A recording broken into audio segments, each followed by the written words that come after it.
এই গল্পটি এক কিশোরীর যে মাত্র যৌবনে পা রেখেছে, তাই ছেলেদের প্রতি তার প্রবল আকর্ষণ এবং সে কারো সাথে অন্তরঙ্গ হতে চায়। যখন সে কাউকে পায় না তখন সে নিজেই নিজেকে প্লেজার দেয়।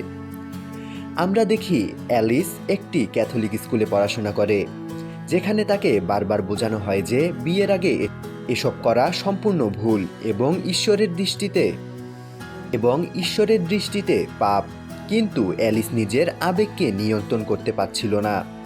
তবে এসব করার সময় সে বুঝতে পারছিল না যে এগুলো। হ্যালো বন্ধুরা, আমাদের নতুন ভিডিওতে স্বাগতম। আজ আমরা একটি রোমান্টিক ড্রামা মুভি ব্যাখ্যা করতে যাচ্ছি, যার নাম ইয়েস গড ইয়েস। গল্পের শুরুতে আমরা অ্যালিসকে হাই স্কুলে দেখি। আমাদের জানানো হয় যে এই ক্যাথলিক স্কুলটি নিয়মের ব্যাপারে খুব কঠোর এবং ছোটোখাটো ভুলের জন্য এখানে শাস্তি দেয়া হয়। যেমন কোনো ছেলে বেল্ট না পরলে শাস্তি পায়। আবার স্কুল কর্তৃপক্ষ সবসময় মেয়েদের স্কার্টের মাপ নেয়, যাতে তা বেশি ছোট না হয়। ছোট স্কার্ট পরলে মেয়েদেরও শাস্তি দেয়া হয়। এরপর আমরা ক্লাসরুমে দেখি ফাদার মার্ফি স্টুডেন্টের সেক্সুয়ালিটি নিয়ে পড়াচ্ছেন। ছেলে বা মেয়েদের অন্তরঙ্গ হওয়া উচিত কেবল বিয়ের পর এবং শুধুমাত্র নিজের স্বামীর সঙ্গীর সাথে। সঙ্গীর বাইরে অন্য কারো সাথে অন্তরঙ্গ হওয়া ঈশ্বরের চোখে পাপ এবং এর জন্য ঈশ্বর শাস্তি দেবেন। তিনি আমাদের সবসময় দেখছেন। ক্লাস শেষে অ্যালিসের সাথে তার প্রিয় বন্ধু লরার দেখা হয়। লরা স্কুলের কঠোর নিয়মে বিরক্ত। তার মনে হতো অন্তরঙ্গ হওয়া কোনো পাপ নয়। লরা অ্যালিসকে জিজ্ঞেস করে, মাস্টারবেট করা কি পাপ? অ্যালিস বলে, না। লরা বলে, আমরা সবাই জানি যে আমরা এটা করি। অ্যালিস তখন বলে, টাইটানিক সিনেমার সেই দৃশ্যটি দেখাও কি পাপ, যেখানে নায়ক নায়িকা অন্তরঙ্গ হয়? লরা জানায় এখানকার নিয়ম অনুযায়ী সেটাও পাপ। অ্যালিস তার বাবা মায়ের একমাত্র সন্তান এবং তারা কাজে ব্যস্ত থাকায় সে বাড়িতে একাই থাকে। একদিন বোর হওয়ার সময় সে কম্পিউটারে চ্যাট করার সময় এক অপরিচিত ব্যক্তির মেসেজ পায়। সেই ব্যক্তি তার স্ত্রীর সাথে অন্তরঙ্গ অবস্থায় একটি নগ্ন ছবি পাঠায়। অ্যালিস ছবিটি দেখে চমকে যায়, কিন্তু কিছুক্ষণ পর আবার সেটি দেখে। ওই ব্যক্তিটি অ্যালিসের পরিচয় জানতে চায় এবং অ্যালিস একটি ভুল নাম বলে। কথা বলতে বলতে তাদের আলাপ ওই স্তরে পৌঁছায় যে অ্যালিস উত্তেজিত হয়ে পড়ে এবং নিজের স্কার্টে হাত দেয়। কিন্তু হঠাৎ মা বাবা ফিরে এসেছেন ভেবে সে কম্পিউটার বন্ধ করে দেয়। স্কুলে বেথ নামের এক মেয়ে অ্যালিসকে বলে যে সে লরার পার্টিতে খুব কাণ্ড করেছে, কিন্তু অ্যালিস বুঝতে পারে না যে বেথ কি বলছে। বেথ জানায় যে সে একটি ট্রিপে গিয়েছিল যা তার জীবন বদলে দিয়েছে। একটি চকলেট চাটতে দেখে ছেলেরা হাসাহাসি করে, যা তাকে অস্বস্তিতে ফেলে। পরে সেই মেয়েটি যার ছবি অ্যালিস ইন্টারনেটে পেয়েছিল, সে এসে অ্যালিসের ওপর রাগ দেখায় এবং তাকে খারাপ মেয়ে বলে। স্কুলে গুজব ছড়িয়ে পড়ে যে অ্যালিস মাস্টারবেশন করে। ফাদার মার্ফির কাছে গিয়ে সব বললে তিনি তাকে 20 বার প্রার্থনা করে ক্ষমা চাইতে বলেন। অ্যালিস তাই করে এবং নিজের মনকে শান্ত করতে সেই ক্যাম্পে যাওয়ার সিদ্ধান্ত নেয় যেখানে বেথ গিয়েছিল। লরাও সেখানে যায়, কিন্তু সে মূলত এক সিনিয়রের সাথে প্রেম করতে গিয়েছিল। ক্যাম্পে অ্যালিসের দেখা হয় ক্রিসের সাথে, যাকে তার ভালো লেগে যায়।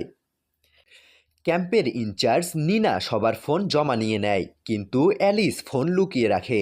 ফাদার মার্ফি সেখানে এসে বলেন আগামী 4 দিন সবাইকে নিজেদের নিয়ে ভাবতে হবে। তিনি একটি পেপার দেন যেখানে নিজের মনের অবস্থা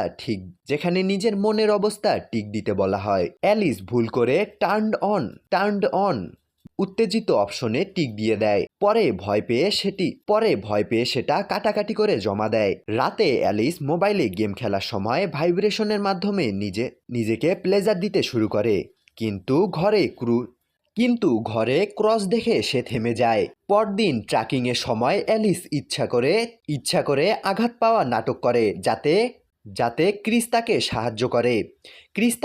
ক্রিস তাকে কোলে তুলে ক্যাবিনে নিয়ে যায়। সেখানে নিনা এসে অ্যালিসের ড্রয়ার থেকে ফোন খুঁজে পায় এবং তাকে মিথ্যা বলার জন্য বকাবকি করে। শাস্তি হিসেবে অ্যালিসকে পুরো এলাকা পরিষ্কার করতে বলা হয়। পরিষ্কার করার সময় অ্যালিস ফাদারের ঘরে একটি কম্পিউটার পায় এবং সেখানে কারো সাথে চ্যাট করে অন্তরঙ্গ হওয়ার বিষয়ে জানতে চায়। নিনা তাকে সেখানে দেখে ফেলে এবং তাকে আজে বাজে কথা বলে। ফাদার মার্ফিও জানতে পারেন কেউ তার কম্পিউটার ব্যবহার করেছে। তিনি একে একে সবার ইন্টারভিউ নিতে থাকেন। অ্যালিসের পাল্লা এলে ফাদার তাকে তার স্বভাব নিয়ে অপমান করেন। অ্যালিস নিজেকে ভালো মেয়ে দাবি করে সেখান থেকে চলে যায়। এরপর অ্যালিস সেই ছেলেটির সাথে দেখা করে যে তার নামে গুজব ছড়িয়েছিল। অ্যালিস তাকে বলে যেন সে সবাইকে সত্যিটা বলে দেয়। পরে জানালা দিয়ে অ্যালিস দেখে যে নিনা, যে নিজেকে খুব ধার্মিক দেখাতো, সে একটি ছেলের সাথে অন্তরঙ্গ হচ্ছে। এটি দেখে অ্যালিস অবাক হয় এবং ঝাড়ু দিয়েই নিজেকে প্লেজার দেয়। পরে লরাকে সব বললে লরা তাকে বিশ্বাস না করে উল্টো অপমান করে। প্রতিশোধ নিতে অ্যালিস সেই ছেলেটির ব্রেসলেট ফাদারের কম্পিউটারের পাশে রেখে দেয় যাতে সবাই মনে করে ওই ছেলেই ফাদারের কম্পিউটার ব্যবহার করেছে। পরে অ্যালিস লুকিয়ে দেখে যে ফাদার মার্ফি নিজেই কম্পিউটারে অ্যাডাল্ট মুভি দেখছেন এবং মাস্টারবেট করছেন। অ্যালিস বুঝতে পারে সবাই এখানে ভণ্ড এবং সবার মধ্যেই লালসা আছে। সে ক্রসের কাছে গিয়ে তাকে কিস করে কিন্তু ক্রিস ভয় পেয়ে পালিয়ে যায়। অ্যালিস ক্যাম্প ছেড়ে পালিয়ে একটি বারে যায় এবং সেখানে জিনা নামের এক মহিলার সাথে দেখা হয়। জিনা তাকে বলে যে সেও একসময় ক্যাথলিক ছিল কিন্তু এই ভয় আর শাসনের নিয়মে সে ক্লান্ত হয়ে পড়েছিল। জিনা তাকে বোঝায় যে এই অনুভূতিগুলো স্বাভাবিক কিন্তু সমাজ একে খারাপভাবে দেখে। জিনা তাকে অন্য কলেজে ভর্তি হওয়ার পরামর্শ দেয়। পরের দিন সকালে সেই ছেলেটি যার ব্রেসলেট অ্যালিস রেখেছিল সে সবার সামনে ক্ষমা চায় যে সে ফাদারের কম্পিউটার ব্যবহার করেছে, যদিও সে ব্যবহার করেনি। অ্যালিস বুঝতে পারে ওই ছেলেটি তার আগের ভুলের প্রায়শ্চিত্ত করছে। যখন অ্যালিসের কথা বলার সুযোগ আসে সে মাইকে বলে যে এখানে সবারই গোপন রহস্য আছে এবং সবাই শুধু নিয়ম পালনের নাটক করে। শেষে অ্যালিস নতুন কলেজের জন্য সার্চ করে। সে ক্রিসের সাথে কথা বলে সব স্বাভাবিক করে নেয়। সবশেষে সে ফাদার মার্ফির কাছে গিয়ে সে ক্যাম্পে এক ব্যক্তিকে পর্ন দেখতে এবং মাস্টারবেট করতে দেখেছে। ফাদার বুঝে যান যে অ্যালিস তাকেই দেখেছে কিন্তু তিনি তা এড়িয়ে গিয়ে অ্যালিসকে 100 বার প্রার্থনা করার শাস্তি দেন। অ্যালিস হাসতে হাসতে বাড়ি ফিরে আসে। সে প্রার্থনা করতে যায় না, বরং টাইটানিক মুভির সেই দৃশ্যটি দেখে নিজেকে প্লেজার দেয়। নিজের সত্ত্বে বাঁচার এই উপলব্ধির সাথেই সিনেমাটি শেষ হয়।